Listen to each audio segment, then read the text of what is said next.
আসসালামু আলাইকুম প্রিয় শিক্ষার্থীবৃন্দ। আজকে আরেকটি ম্যাথ অর্থ সময় মূল্যের উপর ভিত্তি করে আমরা তোমাদের সামনে উপস্থাপন করার চেষ্টা করব।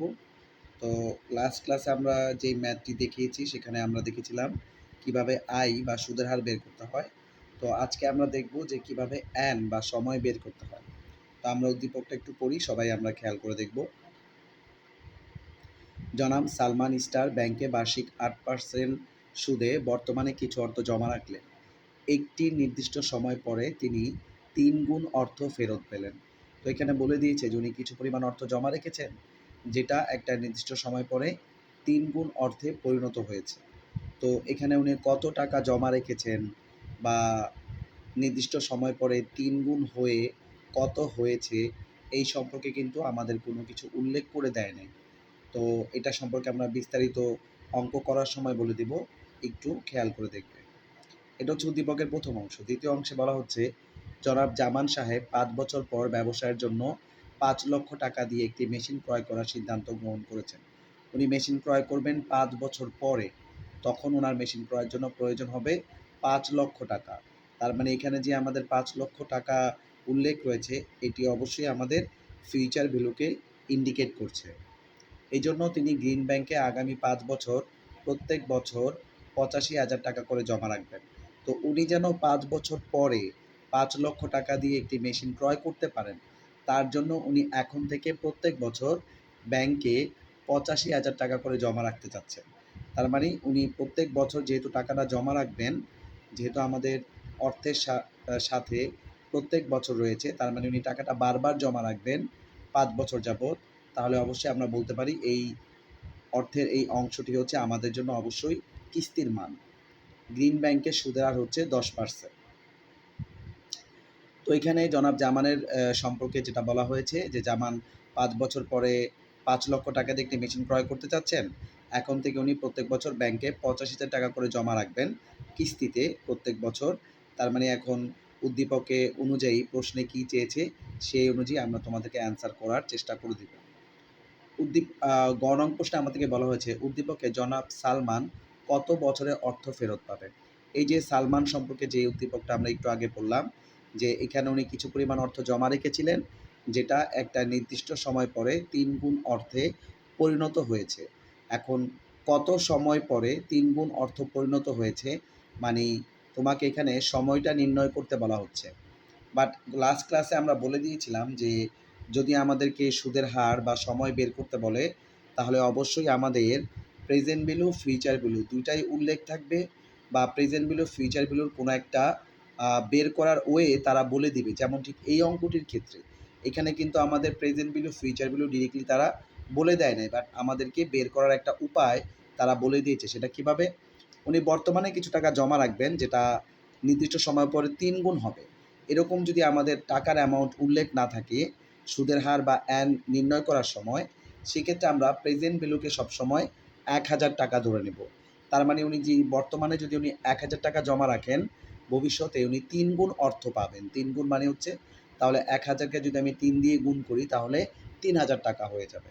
তাহলে আমরা এখানে ধরে নিতে পারি বর্তমান মূল্য হচ্ছে ১,০০০ টাকা এবং ভবিষ্যৎ মূল্য হবে ৩,০০০ টাকা ৩ গুণ হওয়ার কারণে। এখন আমরা অঙ্কের সলিউশনে চলে যাচ্ছি, কিভাবে সময় বা এন এর মান নির্ণয় করতে হয়।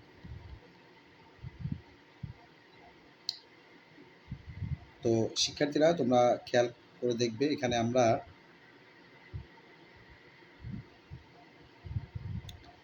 এখানে আমরা প্রথমেই লিখে নিয়েছি যে মনে করি পিভি বা প্রেজেন্ট ভ্যালু ইকুয়াল টু ১,০০০, এফবি বা ফিউচার ভ্যালু হবে ১,০০০ ইন্টু ৩ সমান সমান ৩,০০০ টাকা। আমাদের আয় উল্লেখ রয়েছে ৮%, যেটাকে আমরা দশমিক করে নেব, আর আমাকে নির্ণয় করতে হবে এন এর মান। তো আমি এর আগেও বলেছিলাম যে আমাদের অবশ্যই আয় বা এন এর মান নির্ণয় করতে বললে আমাদের সবসময় ফিউচার ভ্যালুর সূত্রটি অ্যাপ্লাই করতে হবে।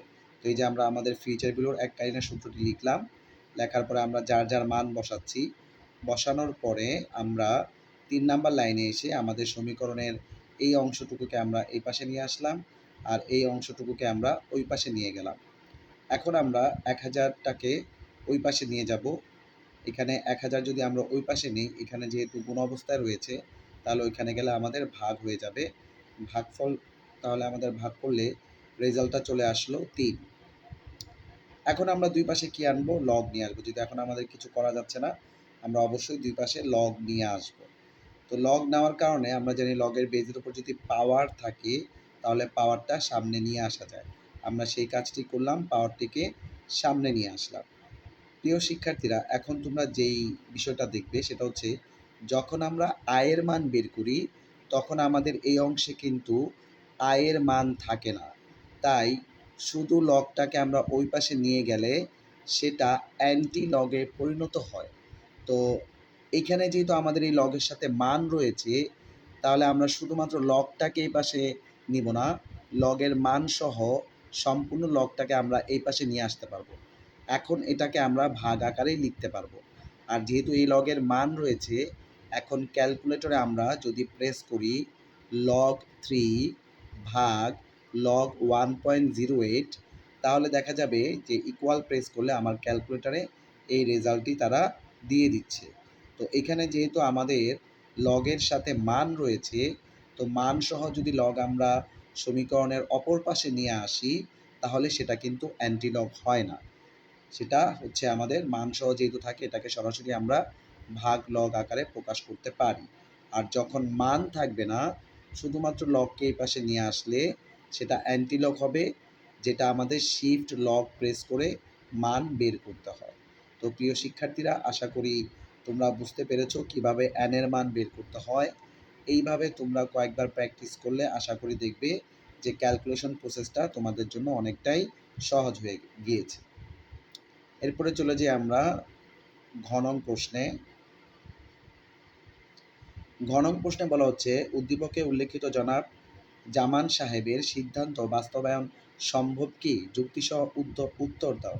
তো জামান সাহেব কি সিদ্ধান্ত নিয়েছেন? উনি 5 বছর পরে 5 লক্ষ টাকা দিয়ে একটি মেশিন ক্রয় করবেন। এটা হচ্ছে উনি ভবিষ্যতে ক্রয় করবেন, তাই তিনি এখন থেকে ব্যাংকে প্রত্যেক বছর 85,000 টাকা করে জমা রাখছেন। তো আমার করণীয় এখানে কি?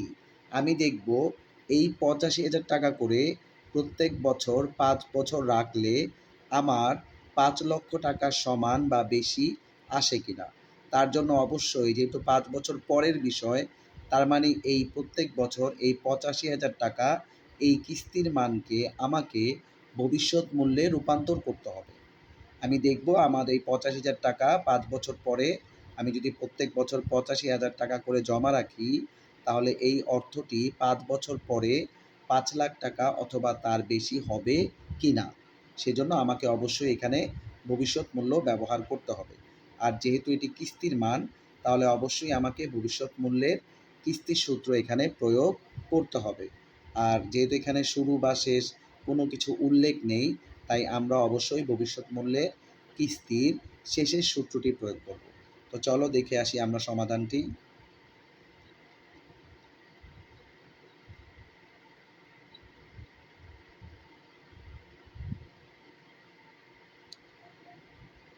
আশা করি প্রিয় শিক্ষার্থীরা তোমরা দেখতে পাচ্ছ, এখানে দেওয়া আছে আমাদের এ কিস্তির মান হচ্ছে 85,000 টাকা, আই সুদের হার যেটা আমরা লিখলাম, এন সময় 5 বছর আমাকে উল্লেখ করে দিয়েছে। আর আমরা প্রথমেই বলে নিয়েছিলাম যে কিস্তি মানেই চক্রবৃদ্ধি, সূত্রে আমাকে এম অ্যাপ্লাই করতে হবে। কিস্তি যেভাবে বলবে এমও ঠিক আমাকে সেভাবেই অ্যাপ্লাই করতে হবে। কিস্তি যেহেতু প্রতি বছর, তাই এমের মান হবে 1। আমাকে এখানে নির্ণয় করতে হবে ভবিষ্যৎ মূল্য। তো আমরা ভবিষ্যৎ মূল্যের কিস্তির সূত্রটি এখানে লিখলাম। লেখার পরে দ্বিতীয় লাইনে এসে আমরা মান বসাচ্ছি, এ আই এন এম সকল মান আমরা এখানে বসালাম। বসানোর পরে আমাদের প্রথম যে কাজ সেটা হচ্ছে যে এখানে যেই ভাগের অংশটুকু রয়েছে, এই ভাগের কাজটুকু আমরা আগে করে নিব। 0.10কে 1 দিয়ে ভাগ করলে 0.10 আসবে। এখানেও সেম, 0.10কে 1 দিয়ে ভাগ করলে 0.10 আসবে। পরবর্তী লাইনে আমরা এটাকে যোগ করে দিয়েছি 1.10। তো 1.10কে পাওয়ার 5 করলে আমাদের রেজাল্টটা আসবে 1.6105। এই 1.6105 থেকে আমরা 1 বিয়োগ করার পরে যদি আমরা 0.10 দিয়ে ভাগ দিই, তাহলে আমাদের রেজাল্টটা আসবে 6.105, যেটি আমরা যদি 85,000-এর সাথে গুণ দিই তাহলে আমাদের আসবে ৫,১৮,৯২৫। তার মানে জনাব জামান সাহেবের ৫ বছর পরে ৫,০০,০০০ টাকা প্রয়োজন। আমরা ৮৫,০০০ টাকার কিস্তির ক্যালকুলেশন করে দেখলাম যে জামান সাহেব ৫ বছর পরে এই ৮৫,০০০ টাকা করে জমা রাখলে তিনি ৫,১৮,০০০ টাকা পেয়ে যাবেন।